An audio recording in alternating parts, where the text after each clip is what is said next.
Thank you for organizing this event. So my name is Mikheil Elizbarashvili, and actually I started my work in the field of assistance to conscientious objectors with Act for Transformation, and later I continued it with Peace and Service Network, which unites different Quaker organizations in Europe. I'm originally from Georgia, but due to my work and my family circumstances, I have to travel a lot. Georgia is a small country in South Caucasus, neighboring to Russia, Azerbaijan, Turkey, and Armenia. Georgia is not a part of European Union, but a member of the Council of Europe. Georgians can travel to Schengen area of the European Union without a visa. Schengen area is a region where 29 European countries have abolished border controls, allowing citizens to travel freely within the area. This area includes most European Union member states, as well as some non-EU countries like Iceland, Norway, and Switzerland. 20% of my country of Georgia, 20% of our territory that are Abkhazia and South Ossetia are occupied by Russia. Actually, after Russia invaded Ukraine on February 24, 2022, thousands and thousands of refugees from Ukraine went to Georgia. At one point, the number of refugees was around 30,000 people. At the moment, there are less than 15,000 Ukrainian refugees in Georgia, and many of them flew to Georgia from the eastern and southern regions of Ukraine to Georgia. Many of them found their homes in the occupied part of Ukraine. Some of them had nowhere to return. Following the Russian invasion of Ukraine in February 2022, some Russian citizens decided to leave their country for various reasons. One of the countries to which Russians began to leave was Georgia.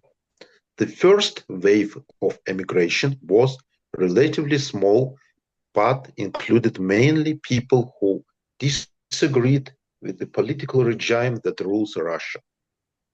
After the mobilization that began in Russia in September 2022, hundreds of thousands of Russians, the majority of whom are young people, began to leave their country, fearing to be included in the lists of conscripts and find themselves on the front line.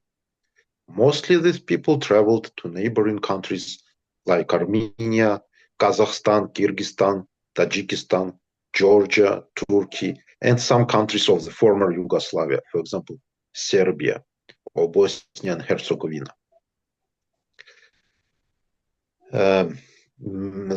Those who had valid Schengen area visas were able to use them and leave for Europe.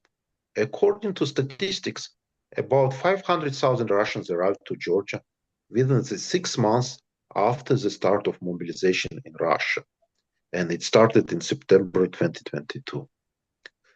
But all the time, most of them moved to other countries or returned back to Russia.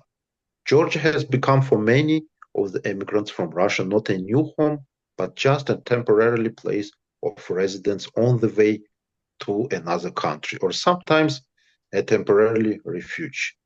Some of the immigrants from Russia can certainly be considered conscientious objectors. However, many of the young men who emigrated from Russia did so for political reasons, panicked, or left the country because their friends or cousins or other relatives did so. As of February 2024, the number of Russians remaining in Georgia was just around 100,000 people.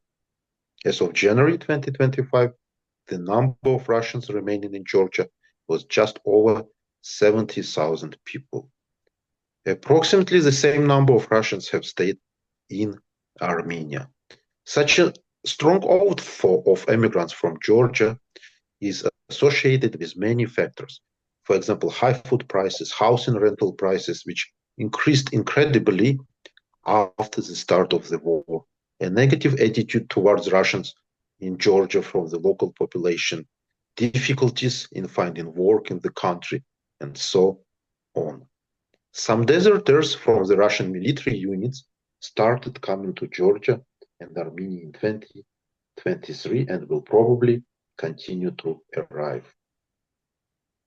These are mainly soldiers and officers who refused to accomplish the orders of their commanders and refused to fight against Ukrainians. Some of them were mobilized by force. Some of them have relatives in Ukraine. And despite the fact that citizens of Russia, Ukraine, and Belarus can officially stay in Georgia without a visa for a year and they can leave after that the country and return to Georgia again, even on the same day, many draft evaders, deserters, or conscientious objectors feel safe neither in Georgia nor in Armenia. This is due to the fact that the Georgian authorities, although they officially do not have diplomatic relations with Russia, informally cooperate with Russian authorities on some issues. The security situation in Armenia for deserters and conscientious objectors is even worse since there are Russian military bases in the country. Russian citizens can stay in Armenia for 6 months without any visas.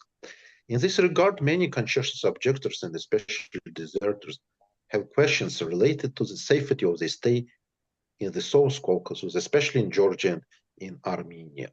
In addition, I would like to note that none of the conscientious objectors and deserters with whom I communicate consider submitting an application for asylum to the Georgian authorities, although in principle this is possible.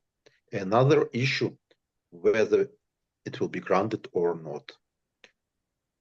Due to the security reasons and fears of deportation to Russia, where criminal cases have started against deserters and some conscientious objectors, they want to move from Georgia and Armenia to other safe countries. Based on the nature of my work, I communicate with many Russians and conscientious objectors, some deserters, and draft evaders. The main issues they have is how and where to move further from Georgia. What to do if they are arrested by police in Georgia? Where to find a job? Where to live? Can we give a written recommendation for the European countries' embassies? How to apply to consulate departments to receive the visas to European Union? All of these issues we discuss through the counseling project.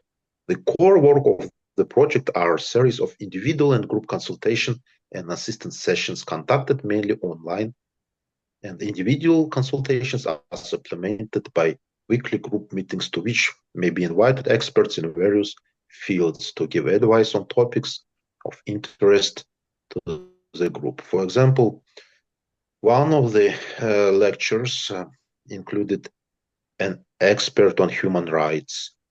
Another lecture included an expert in field of disabilities, and so on.